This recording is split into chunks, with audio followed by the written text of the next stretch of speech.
that leads us to the notion of the point of no return, like on the hero's journey, where, if you're looking over the cliff and you realize, yeah, if I'm going to do this, hopefully I got a parachute because here I go. Or you're in the valley and you're going to trudge up, and at some point it's going to be more dangerous. You're not going to be able to turn back. You're going to have to keep going. So I think that's an interesting moment. Yeah, where you don't want to set up a story where the character can decide at any given time, I'm out. I tap out. This has been enough.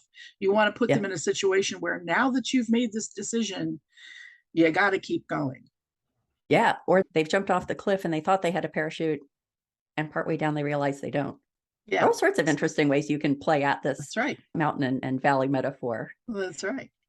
The scenario you described with a person who wanted to be the ballerina and maybe became the ballroom dancer instead, I can imagine that being, let's play it out as the storyline for the primary character.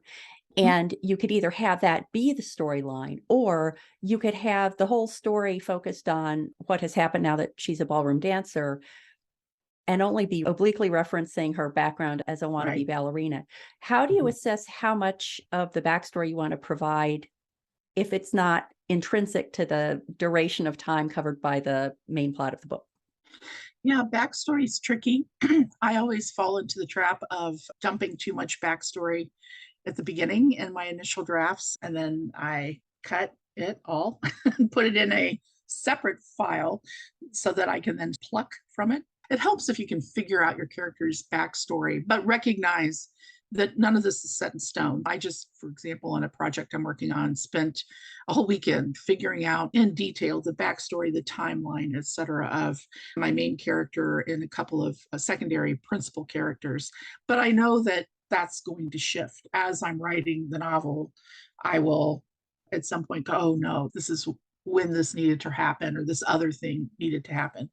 So when I'm writing and particularly revising, what I try to do with backstory is share as little of it as I possibly can until the moment where if I don't share this piece of backstory, the rest of the story as I'm telling it isn't going to make sense.